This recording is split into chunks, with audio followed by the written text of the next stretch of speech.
Oh, thank you for reminding me to unmute myself. Hi, everyone. Hopefully you can see my slides and my video. So my name is Rita. I was an alumna of Cambridge. I did my master's, the part 3 of the mathematical tripos there, and then my PhD. And now I'm a junior research fellow at Trinity College. And I'm also a postdoctoral fellow at Princeton University, which is where I'm speaking to you from.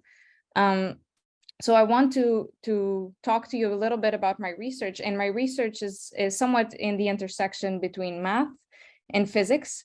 So I work on something very physics related, which is black hole perturbations and gravitational waves, hence my title.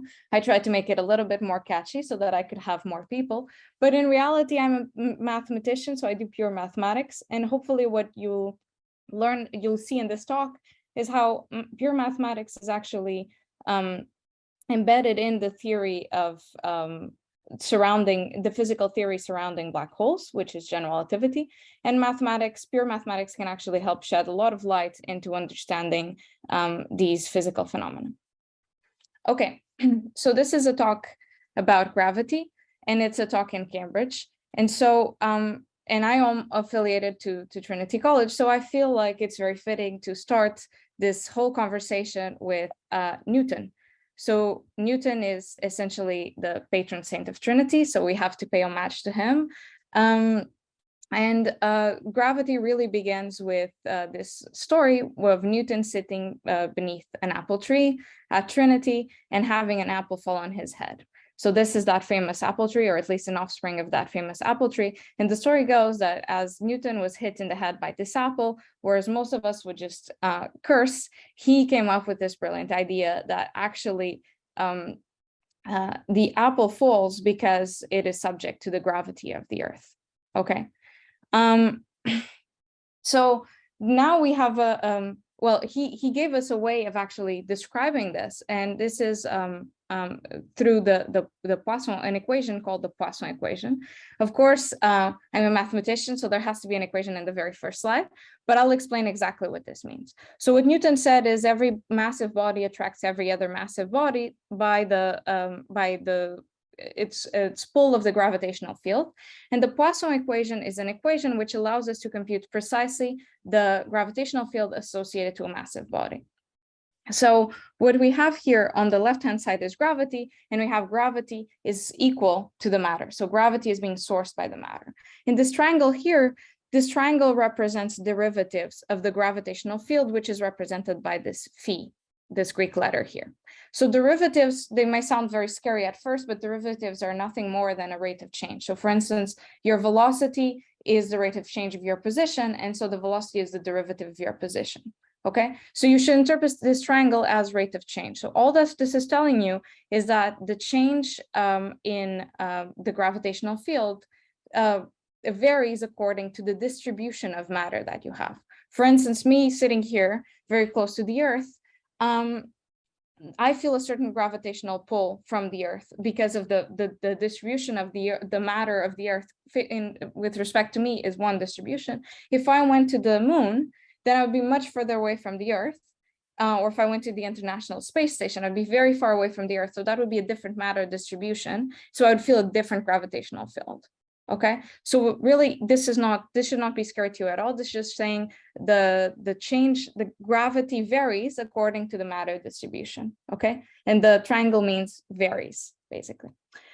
Now, something else that I wanted to point out is that this is a linear differential equation. And again, that shouldn't be too scary to you because linear only means the following. It means that if I have two objects, then the gravitational field produced by these two objects combined is equal to the sum of the individual gravitational fields. So if I'm Newton sitting under this apple tree and I want to find out what is the total gravitational force on me from the apple above my head and the earth beneath my feet, then all that I have to do is to compute the gravitational field of the Earth through this equation and compute the gravitational field of the apple and then add the two. And that's the total gravitational force that I feel. Okay, that's the total gravitational field. And okay, of course, you might say it's kind of not very pedagogical of me to have an equation right on the first slide, but hopefully I have explained to you that you shouldn't be scared of this equation. And I also think it's very fitting of, it's really very fitting that when we discuss Newton, we write down these equations precisely because one of Newton's big accomplishments was to give us the tools, arguably, to write these equations. So he gave us these tools, calculus, which allow us to write these kinds of differential equations. So I think it makes sense. And whenever we discuss Newton and whenever we discuss Newton's gravity, we make it a point to write down these equations. And hopefully they're not scary, but you should ask me questions if you get confused by that. Okay, so this is a copy of Newton's annotated copy of his Principia, where he lays out all of this, and he lays out all of these foundations of calculus, and moreover, he comes up with a whole theory for the mechanics of the motion of bodies in our everyday life. So it's not just the apples falling on his head. He has a lot more than that. As you probably know, he has these three laws three Newton laws of mechanics. But what I want to point out, and what will be important for us today, is this law, which is also contained in his books, which is the law of addition of velocities. And the law of addition of velocities is in our everyday life. So let me give you like an everyday life example. So suppose that I'm, on a train from Cambridge to King's Cross. The train is going at a speed of 75 kilometers per hour. This is a Saturday train, so I go inside, it's very crowded, I'm looking for a seat, I'm walking along the carriage at a leisurely pace of 3 kilometers per hour. Then my friend who's on the platform, and you know this friend, this is your friend who was a math one, so had to have Saturday lectures and couldn't go with you to London, your friend is waving you off. And even though you think that you are walking at 3 kilometers per hour, your friend actually sees you moving at 78 kilometers per hour. Because that's the 75 from the train plus the 3 kilometers per hour that you're walking along the carriage, right? So your friend, if your friend is to measure, he would measure 78 kilometers per hour as your speed, okay? So this is the addition of velocities law. And what Newton says is that there's actually nothing special about me or my friend. This happens with everything. So for instance, it also happens with light. There's nothing special about me being a human being. It would happen with a rabbit, with a squirrel, and it also happens with light. So if instead of just simply walking along the carriage, I am very reckless and I decide this is a good time to play with my laser beam, so let me point it, then I will, sorry about that. So if I decide that I'm playing with my laser beam and decide to point it at the end of the carriage, I shoot off a laser beam. If I am to measure the speed of that light, I'm going to measure a speed of 1 million kilometers per hour. But my friend sitting on the platform, according to Newton, would see that light travel at a speed of 1 million kilometers per hour plus 75, because the train is moving at 75 kilometers per hour. So my friend and I, we disagree on the speed of light, okay? And this is where there's another famous Cambridge alumnus who would beg to differ. So Maxwell famously came up with his theory of electromagnetism. His theory of electromagnetism also involves a bunch of equations, which are differential equations. I say they're differential equations because these inverted triangles also mean derivatives, meaning rates of changes, but I won't explain too much about these equations. Let me just tell you, the only thing that is important for us today is that these equations imply, okay, and this is what Maxwell derived at the time, that the speed of light should be the same for all observers. So the speed of light is something which only depends on the medium in which light is traveling. In the case of me and my friend, that media would be air in both cases, or to some approximation, vacuum. And so we should not disagree. We should both be measuring 1 million kilometers per hour. My friend outside the platform could not be measuring 1 million plus 75. He has to also measure 1 million. Okay, but how can this be, right? At this point, you pause.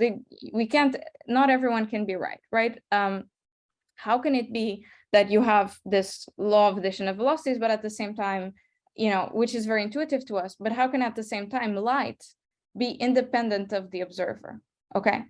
Well, there's only a way that this can happen. Since velocity is distance traveled divided by the time that it takes to travel it, then if the velocity is supposed to stay constant, if the speed of light is supposed to be at constant, that means that the space, which is on in the numerator, must shrink, and or the time, which is in the denominator, must dilate to make the speed of light constant, okay?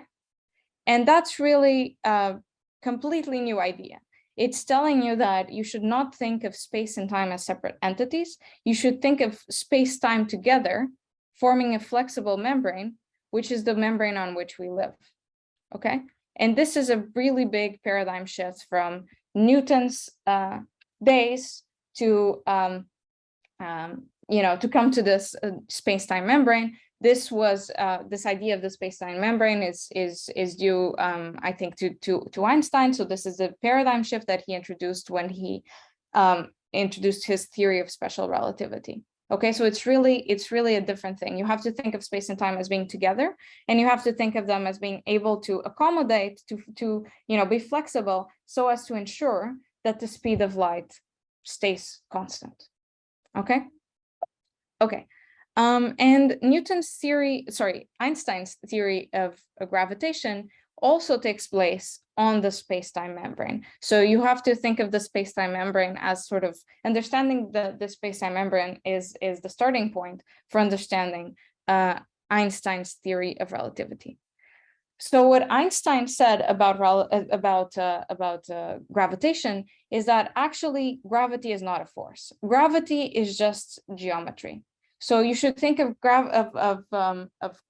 your space-time membrane. Your space-time membrane is allowed to curve and bend, right, as we just saw. And that bending, that curvature, is what provokes the effects that we call gravity. There's no gravitational field, there's no gravitational force. It's just a bending of the space-time membrane. Okay, and there's a way that we have of making this, of formalizing this, of making this mathematical, which concerns introducing this something which you call a metric, and this is basically a gadget, a kind of ruler that we use for measuring distances in the space-time flexible membrane. Okay, it's not a true ruler, because a true ruler would be like totally flat, and we know our space-time membrane can be flexible, so it's something a little bit different. And so what Einstein says then is that basically we no longer have a gravitational field, and we no longer have a gravitational force. What we have is curvature of the space-time membrane, and that curvature is determined by the matter content. So whereas in Newton's Poisson equation, what we had was the gravitational field is determined by matter, here we still have, in some sense, that gravity is determined by the matter content, but what gravity now is just curvature. So basically the idea is that, the apple wasn't falling on Newton's head because there was a force pulling it down. The apple was falling on Newton's head because there was no force keeping it in place. And because the space-time membrane around the Earth is bent by the fact that the Earth is there, by the fact that this matter content is there. So this is a picture, maybe not a very rigorous picture, but I think it's helpful to try to understand this. So these balls that you see here, they are the matter content, and you see that space-time is a flexible membrane, which is deforming, it's curving because of the presence of these massive objects. Okay, great. So there is one thing which is similar to Poisson's equation, even though we have replaced the gravitational field with something called curvature. This curvature, this is actually also very similar to that triangle. So the way that this Rick operator acts on our ruler G is very similar to how that triangle that we saw earlier acted on the gravitational field phi. So this here, what we have here, the Einstein equations, these are also differential equations. They're differential because Rick, even though it's not a triangle or an inverted triangle, it still means derivative. So what we have here is also still an equation which tells us that the change in the ruler, the change in the curvature, the change in how the ruler bends, it's dictated by the matter. Okay, so it's still a differential equation in the sense that it's measuring the change in this ruler. So it's a differential equation for G, but there is one aspect which is significantly different from the Newtonian theory of gravity. This now is a differential equation which is nonlinear. And so remember, before we had an equation which was linear, and that meant that if we wanted to compute the gravity associated to two massive objects, all we needed to do was compute the gravitational field associated to this object, the gravitational field associated to this object, and then we'd combine them together. We just add, and that would give us the total gravitational field. Here, the fact that this differential equation means is now nonlinear, this just means that if you want to compute what is the curvature, what is the gravity associated to two massive objects, you cannot simply add up the curvatures provoked by each of the two objects.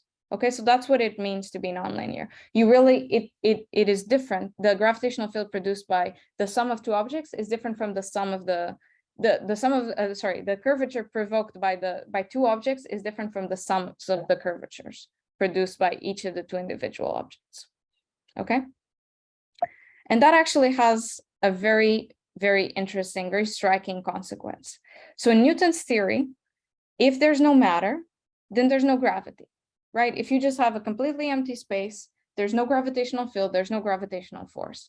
Newton's theory says you need a massive object to produce gravity. You need matter to produce gravity. But in Einstein's theory, and this really happens because of this nonlinear aspect, you can have a completely empty space-time, empty of matter, and yet have non-trivial curvature. And this non-trivial curvature, you should interpret as gravity.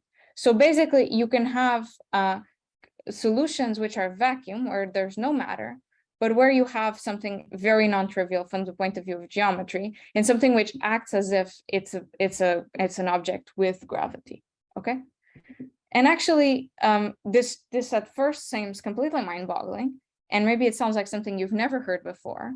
But actually, you have heard this before. You've seen this a lot. In fact, you know the most famous solutions which look like this, because the most famous solutions to the Einstein equations, which are vacuum but non-trivial, they've been on the cover of every newspaper a few years ago, and more recently, a few months ago, right? So this is a photo of an event horizon of a black hole taken by the Event Horizon Telescope collaboration. And this black hole that the Event Horizon Telescope collaboration is photographing, you can say it's not quite a vacuum solution, because what we see here, this orb of light, comes from the matter around the black hole. In fact, the black hole is somewhere here in this donut hole.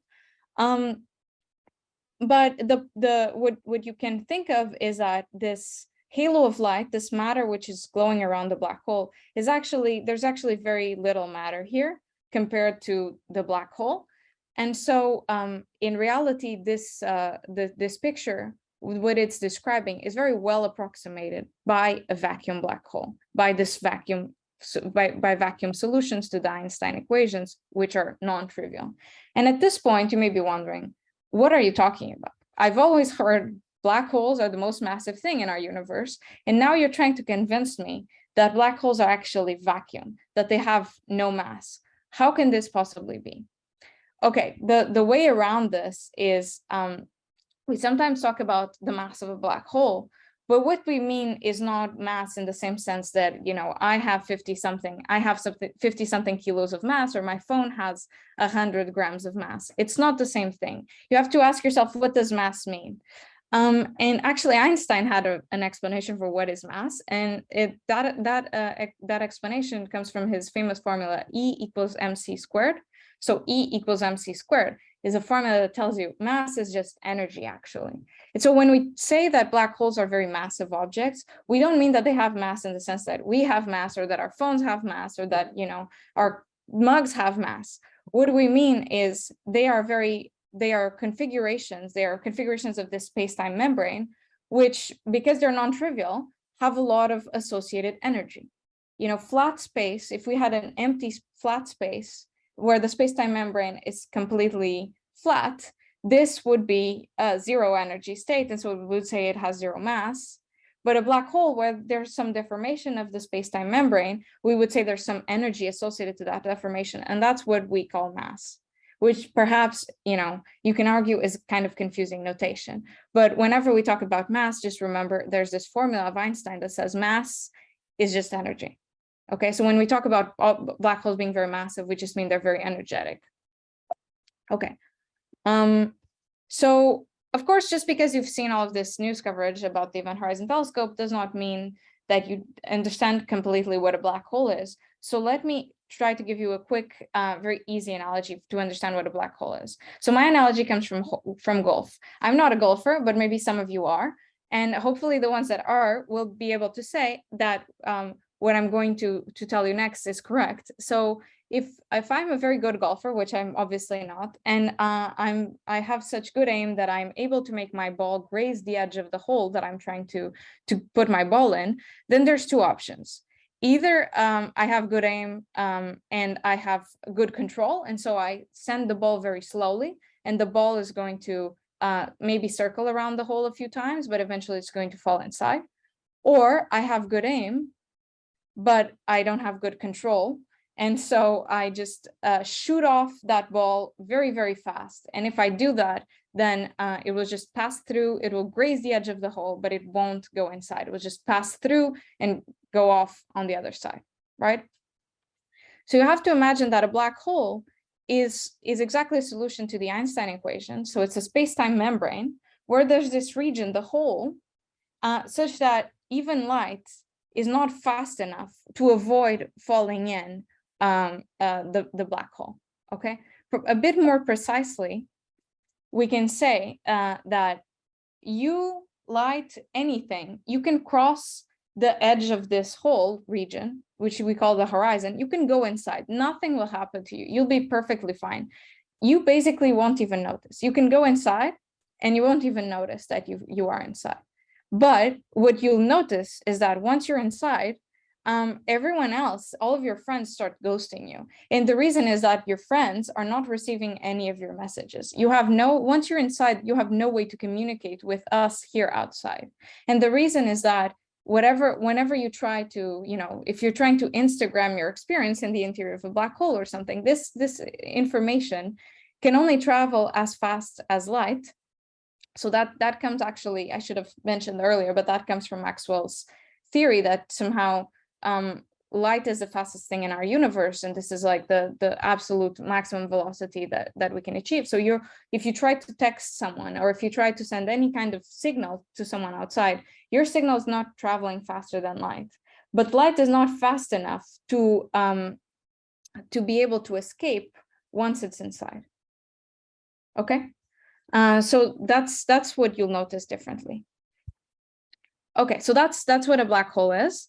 And just so you don't leave here not having learned any sort of new mathematics, physics jargon, here's some jargon. We actually know that the black hole that you see in this picture of the Event Horizon Telescope that I said could be very well approximated by a vacuum black hole, we actually know exactly, completely explicitly, how to characterize this mathematically. And when I say we know how to characterize this mathematically, what I mean is we know exactly what the ruler is. We know exactly what that geometric gadget that I mentioned is. And what it's described by is something called the Kerr metric. And this is the Kerr black holes are a family of black hole solutions, which are completely explicit. We know the ruler completely explicitly. We could write down the formulas, but I won't because I don't want to lose my audience just yet.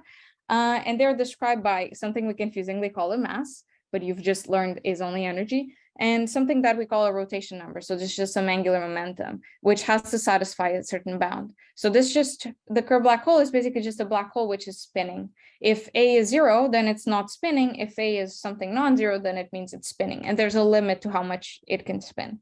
Okay. And so this is the black hole that that the Event Horizon Telescope collaboration uses to describe what they see in that picture, and also in the picture that we got more recently, a few months ago.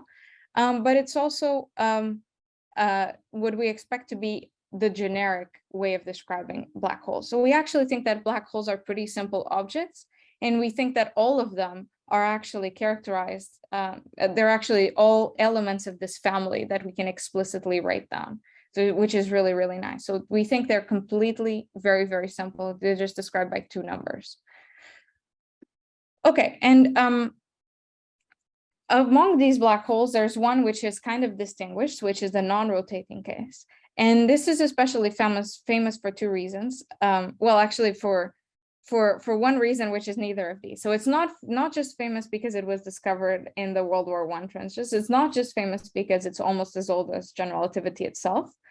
It's actually very famous because almost everything we think about black holes, almost everything we think is true, and our whole understanding of black holes as astrophysical objects comes a lot from everything we know about this non-rotating case. So most of the things that you'll read about black holes are actually huge extrapolations from this non-rotating case. And lots of things we still don't really understand very well in the rotating case. Okay, in the case where A is non-zero. Okay, so they're really, really famous because they've really shaped our understanding of these black holes. Okay, fine. So curved black holes are an explicit solution to the Einstein equations. Explicit meaning we can describe that ruler, the G, completely explicitly. We can write down a formula for it. So we know that black holes are a theoretical prediction of general relativity because we know that, if we plug in that formula into the Einstein equations and you get exactly zero. But now the question is, and this is what a mathematician, for a mathematician, this is what a black hole looks like. The question is, if you know that they are a theoretical prediction, are they also something that we can find in nature? And I kind of already gave you the answer to that, right? Because I showed you this picture, the picture of the Event Horizon Telescope. Of course, there's a more recent picture, but it's a little not, it's not as pretty as everyone who saw it knows.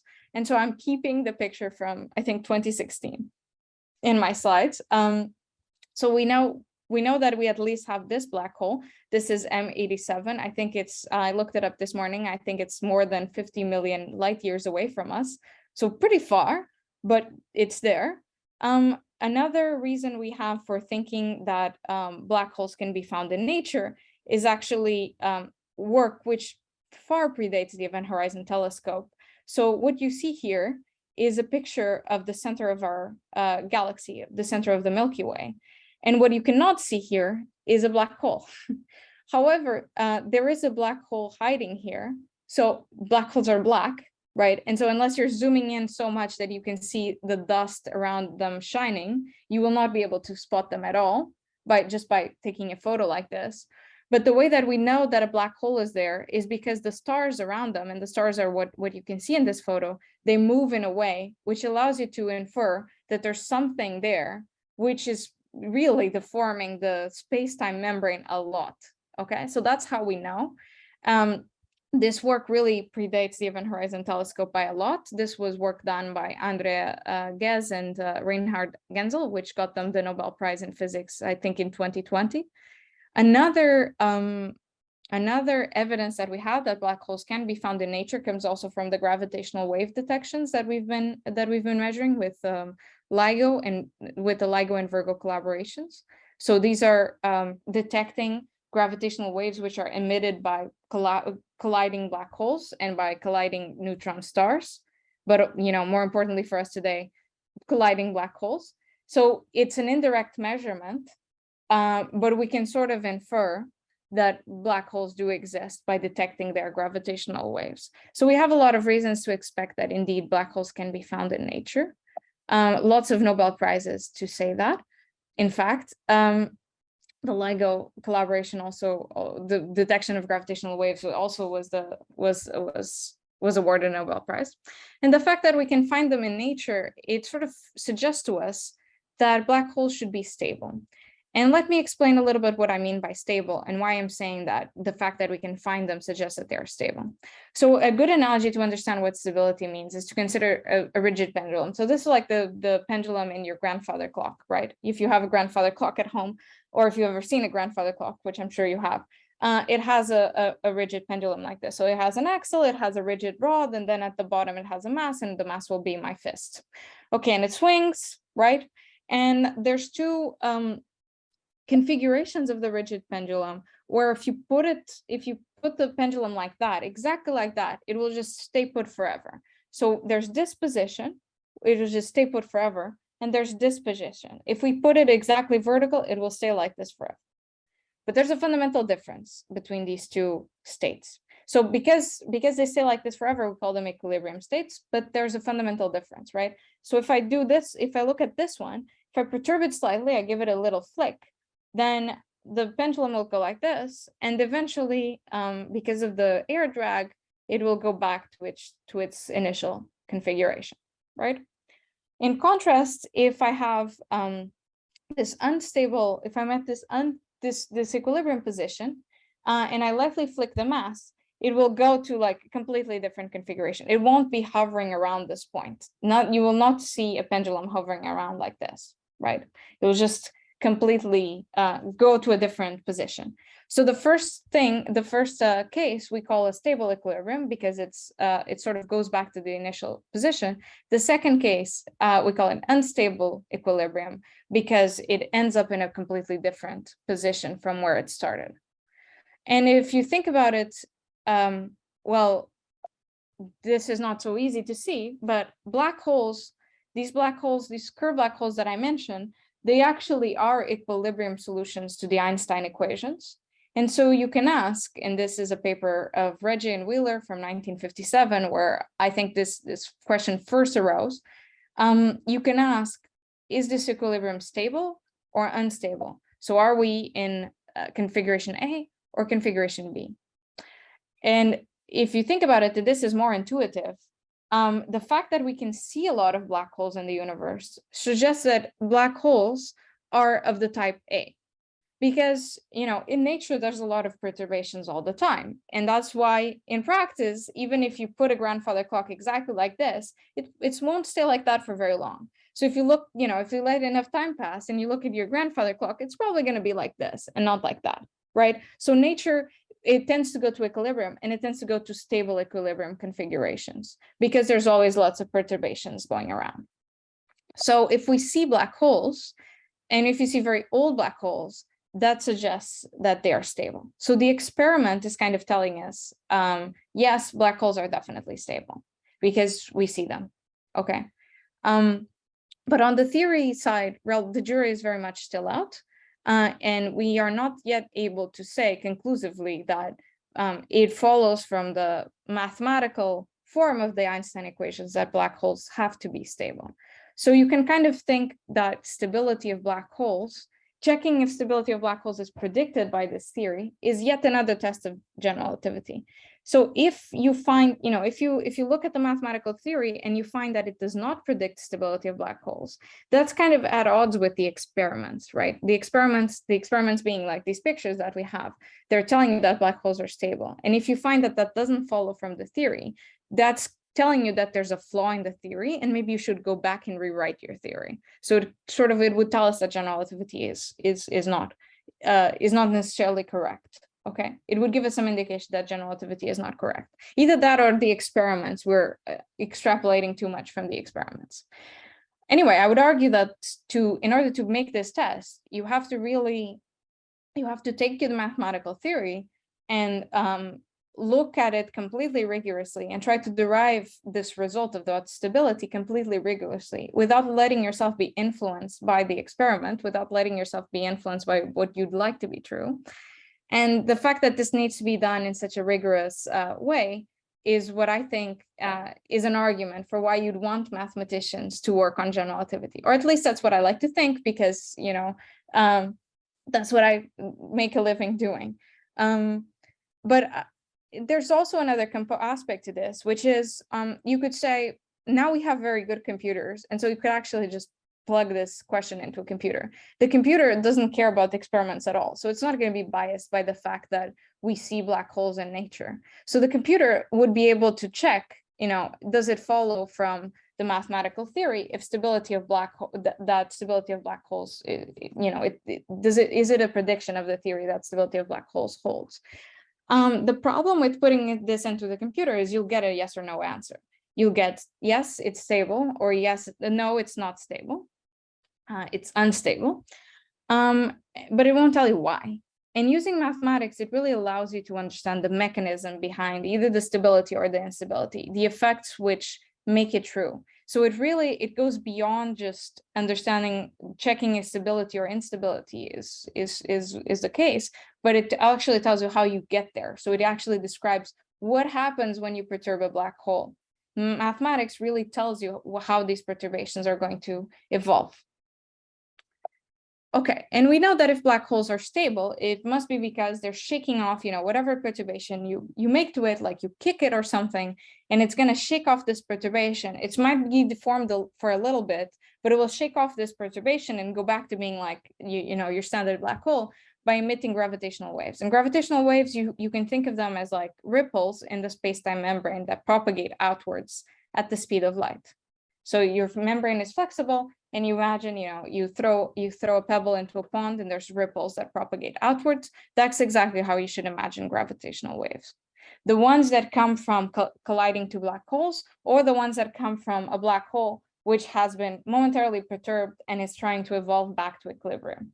Okay, so it turns out that, since this is the procedure for black holes to stabilize, it turns out we can learn a lot about black hole spacetimes by simply thinking about waves on these membranes. Okay, so thinking about how waves would behave on these spacetime membranes.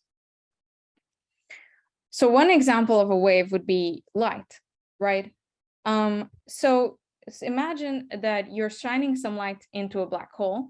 What's going to happen? And before we ask what happens with the black hole case, maybe it makes sense to start by asking what happens if you have nothing in your spacetime? What if it's just like completely flat membrane, not curved at all?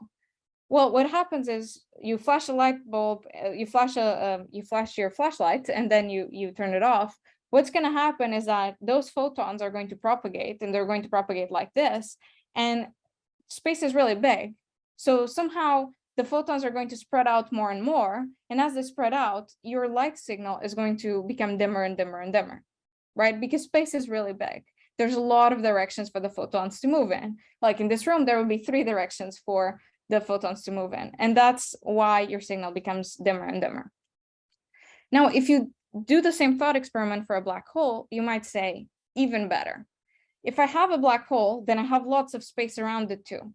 So in that space around it, what's going to happen is exactly the same effect that I see in the flat membrane, but close to the black hole. Like if I aim my photons, some of them are probably going to be swallowed up by the black hole. They're going to be eaten up. And once they're inside the black hole, as you told us, they cannot go outside, right? So the first instinct is having a black hole is even better, because a black hole is even going to eat up some of those photons and make them disappear forever, right? You won't see them outside. However, it's a little more complicated than that. Because you have the curvature of your space-time membrane, there are some odd features that come around because of that. Because remember, like light is not immune to this curvature. In fact, if you remember, we added this curvature to make sure that the speed of light was constant. So really, light feels the curvature too. And that's also why when light is inside a black hole, it cannot come out. It's because it feels the curvature. And for black holes, there's this funny thing that there's one particular orbit of the black hole where if you tune your light signal just right, it's going to get stuck orbiting the black hole forever. So whenever you have these types of problems, there's always a fight between dispersion, which is space is big and your light signal wants to become dimmer and dimmer, and concentration, which are effects like this, where your light is concentrating around some finite region, for instance, this orbit. So there's always a competition between dispersion and concentration. And if you want black holes to be able to shake off the perturbations, shake off their gravitational waves and go back to being black holes, you better hope that the dispersion is winning. Because if concentration is winning, that would be very bad. It means that the black holes are not able to shake off the perturbations. So what, you sort of expect that I'm going to tell you that there's something here, there's something more to this picture, which makes dispersion win. Indeed, there is something more to this picture that makes dispersion win. And that's the fact that even though you can tune your light just right to have it orbiting the black hole, that you really need to do it very, very well. Because if you're just a little bit off, then that light beam is going to shoot off completely. It's not going to be in orbit. It might orbit a little bit, but then it's going to leave and it's going to go in a completely different direction. And remember, nature is all about perturbations. And so the number of photons that you manage to get just right is going to be very low. So most of your light signal is going to go off too far away, and it's going to feel this big space, and so it's going to disperse. And that's really, in very broad strokes, dispersion winning. And that's really, in very broad strokes, why non-rotating black holes, turns out, are stable to perturbations under the Einstein vacuum equations. And this is a theorem by Michalis Afirmos, who's a professor in Cambridge. He was actually my PhD advisor. And his collaborators, Gustav Holzegel, Igor Rodnyansky, and Martin Taylor from last year. So this is a really, really big result, which is really indicating to us very strongly that general relativity has passed this further test. Stability seems to be something that you can rigorously derive from the mathematical formulation. And it matches what we see with experiments, right? We expected it to be stable, and the theory is telling us it has to be stable. So this is really very good news. But now you might complain that this is about non-rotating, the Schwarzschild black holes. But what about the rotating black holes? What happens then? And well, first of all, of course, the same thing is going to happen, that you might be able to tune light just right so that you have those orbits, but you will still have the property that if you just are a little bit off, then the light is not going to orbit the black hole forever. It's just going to shoot off to very far away, or it's going to fall into the black hole. But there's something more that happens there. Otherwise, that case would just be included in this theorem of Michalis Afirmos and his collaborators, right? So there has to be something more to this story.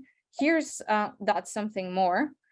If you have a rotating black hole, there's actually something else going on in addition to that orbit that I mentioned. If you have a rotating black hole, there's something called the Penrose process, which may happen. So the Penrose process is named after, of course, Sir Roger Penrose, who some people claim has some affiliation to Oxford, but I think here at Cambridge, we prefer to think of him as an alumnus and an honorary fellow of St. John's. So let's just leave it at that. So Penrose, he said, if you shine a light into a rotating black hole, there's going to be one additional thing that you need to worry about. And that's that the fact that if you choose the color of your light to be just right, you can choose, if it's a laser beam, right? You can choose a green laser or a yellow laser or a red laser. So you choose the color just right. And when you shoot it off into a black hole, there's obviously a part of it which is going to fall into the black hole, and there's a part which is going to eventually, as I mentioned, go all the way to very far away from the black hole. And it turns out that when you do this with a rotating black hole, the part which is reflected away, which goes away to very far from the black hole, can actually become amplified if you choose the color appropriately.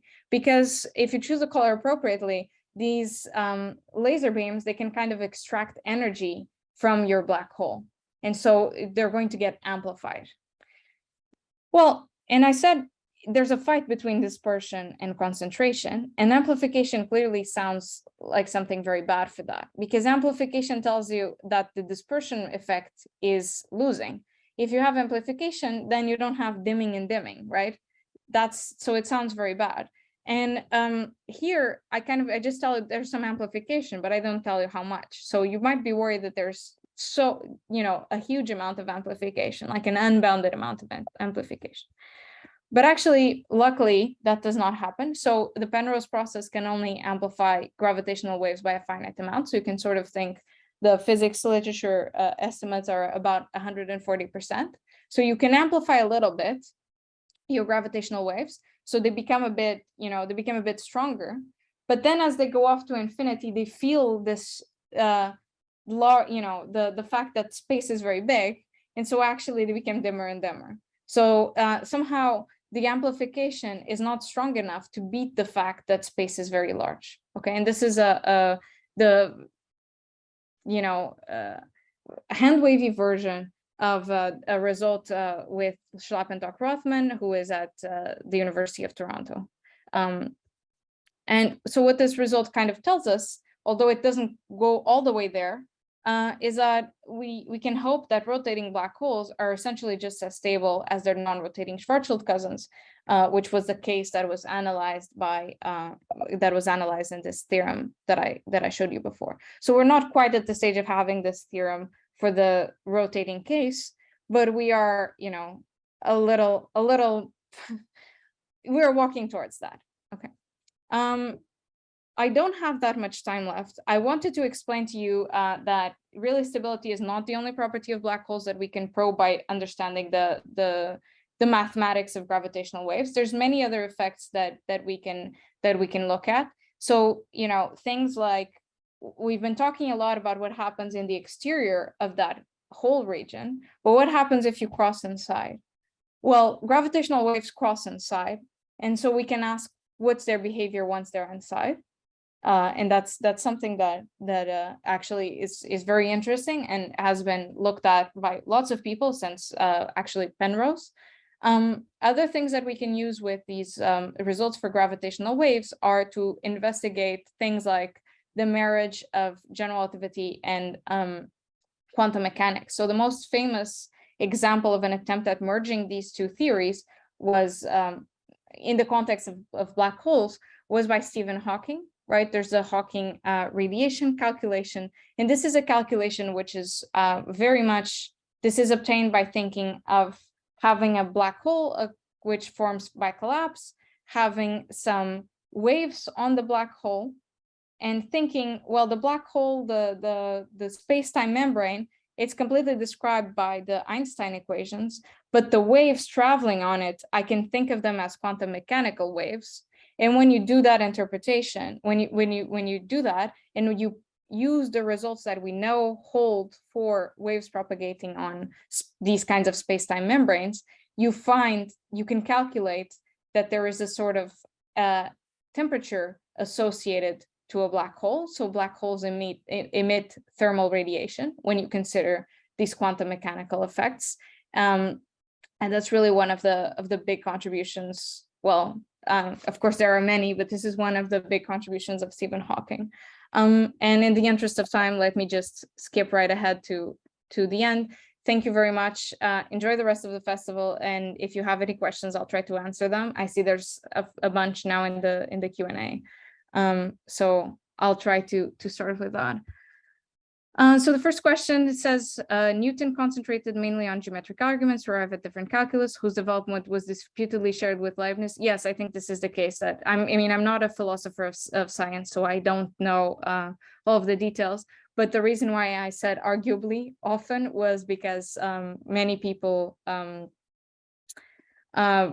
talk about, they attribute the discovery of calculus or the formulation of calculus to Leibniz. So, I don't know if Newton rediscovered it or if it was a classical case of stealing results. I would leave that to a philosopher of science to talk about. There's another question which says, Maxwell originally thought electromagnetic waves travel to ether as a medium. How does this relate to the constancy of the speed of light as independent of the medium of propagation?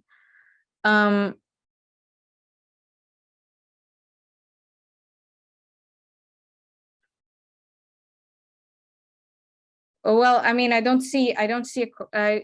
don't know the precise history, but I don't see the contradiction. So he thought there was ether all around us, and that's what electromagnetic waves use to propagate. That's because, okay, I think I can understand better the question now. So I think that people thought about, say, sound waves as their template for waves, and sound waves are waves which require a medium to propagate. So they require air because they're mechanical waves. So they require sort of mechanical interactions between particles to propagate. And electromagnetic waves, they're different. We now know that they propagate in vacuum. But at the time, yes, he thought that this couldn't happen and that we should all like be sort of flooded by something called ether, which would be exactly this mechanical medium by which the waves would propagate by molecules hitting each other, like sound does in the air. Next question, could vacuum non-trivial solutions be related to dark matter or energy? You don't actually need dark energy or dark matter to have vacuum non-trivial solutions. So these Kerr black holes that I mentioned, they're completely, there's nothing about dark matter to them or dark energy. So this is just pure vacuum without any kind of dark component to it. And you have these solutions. So this is a consequence of the equations being nonlinear rather than linear. It's really puzzling at first. I understand that, but it's just kind of that the fact that you have a nonlinear equation produces some interaction between the terms, which you don't see in a linear equation, and that interaction is enough to produce something. So you can kind of think that, you know, in vacuum, the nonlinear terms interact with each other, and they produce something non-trivial, and you wouldn't see that in a linear equation. So that's what's going on. Another question is, do everyday objects have energy equal to mc squared? Sure. This is kind of, I mean, you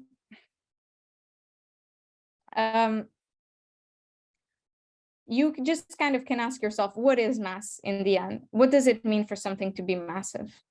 And I guess like Einstein just said, okay, energy, mass is energy. And the conversion is like this. So you use the speed of light to convert from mass to energy. And if you do the computations, dimensionally, it makes sense. Okay, that this is the formula. How can we know that a finite universe that we observe doesn't mean that we live in a black hole?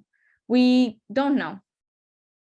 Okay, so we don't know that that's the case, but we're sort of assuming that we don't live inside a black hole.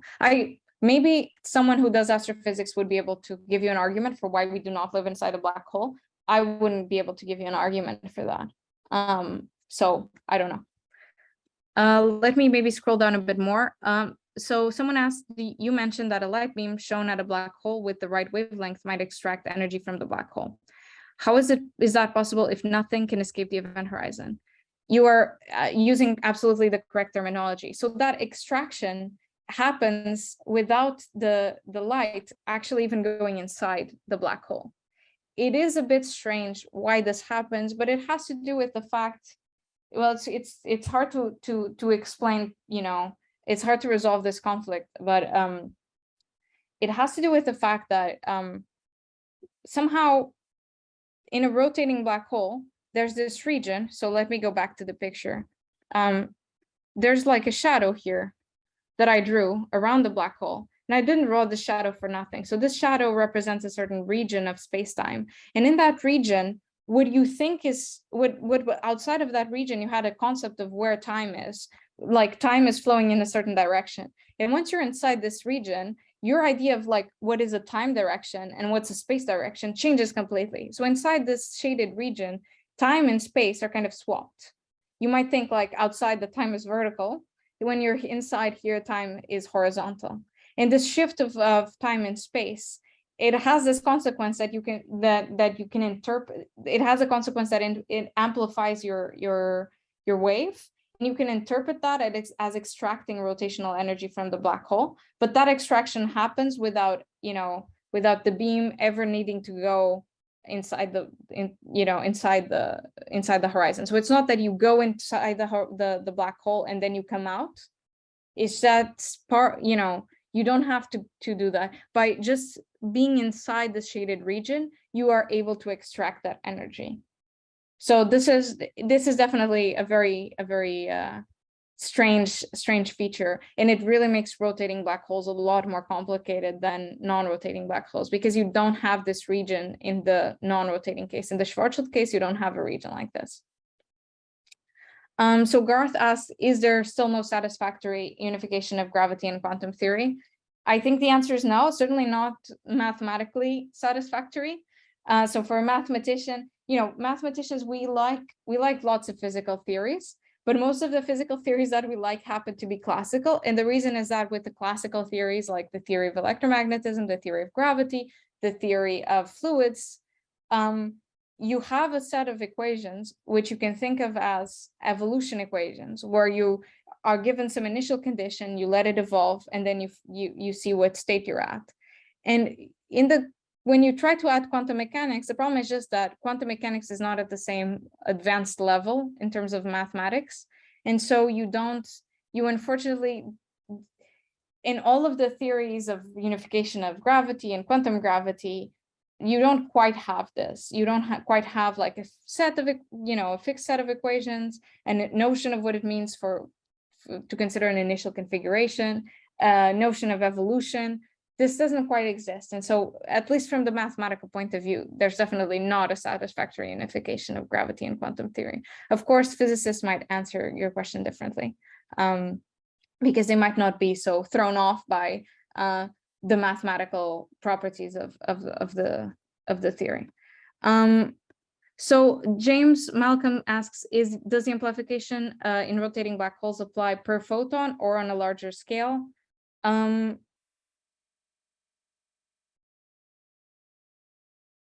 Well, I mean, even though I talk about photons, I prefer to think of these as waves, because we are in the classical world and not in the quantum world. So I prefer to think of them as waves, even though sometimes it is useful to think about photons.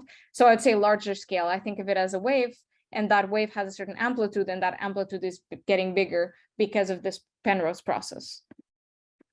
Paul Wright asks, have any Schwarzschild black holes been observed? Well, actually, one of the big challenges that astrophysicists have is that it's actually really hard to measure the rotation of the black hole. So there's a bunch of ways of doing this. There's a bunch of methods that have been developed, but they're not too happy with either of these methods. And so it's really hard for them, even if you LIGO, taking pictures, looking at the stars around them, all of these ways of determining that you have a black hole, they don't give you very precise information about the black hole rotation. And so they don't have very good constraints for any single black hole that they think exists, that they think is there, that they have good reasons to think is there. They don't have a good handle on what the rotation is. So there's definitely, there's a big interval of possible rotation numbers for each black hole. And definitely there will be black holes for which this big range is going to include the Schwarzschild case. But we simply don't have very precise information. So it's hard to say if we have observed them or not. What we can say is that a lot of black holes in LIGO, you can see that this interval, though big, it is outside of zero. And so you can see that there should be black holes which are rotating in our universe. So that we can sort of say. But we can't say there's no Schwarzschild black holes. Or, in principle, there should be black holes that are at least very similar to gravity. That are very similar to Schwarzschild. They're slowly rotating. So someone asks, what is energy? That's a great question. Energy is just somehow it's just kind of a tool that we use. It's just an abstraction that we use to talk about things like least energy. We usually talk about energy, talk about least energy to compare. We use energy to sort of compare. Maybe like one way that I would think about it is, but this is really a question for a philosopher. I would think of energy as something that we use to measure the complexity of a system. For instance, like I said, if you have a membrane, which is a space-time membrane, which is curved, this is a higher energy configuration than a flat space-time membrane. So I think of it as measuring that complication of something which allows you to compare different objects. And also it's very useful in physics very often, because we have this intuitive notion that energy represents some kind of complication, like difficulty of being in state X. And we like to think about the nature as wanting to be in the simplest possible state, in the lowest possible energy state. So its useful energy is just a useful way of like comparing different states. That's what I would say. Okay, does chaos theory apply to unstable black holes? It might. So far, I don't think that we, the black holes that I've been discussing, these vacuum black holes with rotation and the mass, we don't expect them to be unstable. And so we are not trying to apply any chaos theory to them.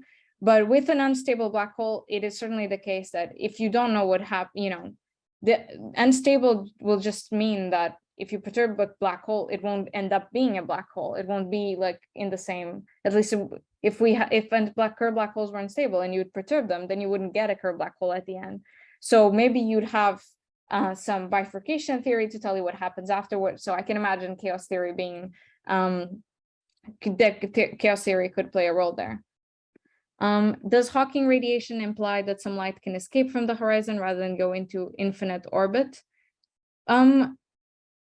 In some sense, Hawking's radiation implies implies that the black hole emits thermal radiation, and because the black hole emits thermal radiation, it's losing its energy, right? So black holes are these supermassive beasts, meaning they have lots of energy. But as the Hawking process goes on, they're radiating this energy away, so that at the end the black hole evaporates. And so actually, if you add classical general relativity with quantum mechanics, you cannot conclude that black holes are stable. You'd conclude that they're unstable because they have to evaporate by this process. So if you believe that this calculation can be generalized to a good marriage of gravity and quantum mechanics, then you'd believe that black holes will eventually evaporate, and so that they would not be stable. But one reason why this doesn't keep me up at night is that if you compute how long does it take for a black hole to evaporate through the Hawking temperature process, you'll see that even a small black hole of the size of our sun, and when I say size, I mean like the energy, the mass is the same as the mass of the sun, it will take more than the age of the universe. So this is a really, really slow process. And so I think it's fine for us now to, for us mathematicians, to focus only on the classical theory of general relativity without thinking about these marriages with quantum mechanics, because I think, to the scale that we live in, this is a pretty good approximation. Do I have an explanation of Mach's principle, which must determine whether a black hole is spinning or not? I'm not aware of this principle. So I'm sorry, I don't think I can answer your question. Are there any other questions? Okay, well, then thank you very much. I hope you enjoy the rest of the festival and being in Cambridge.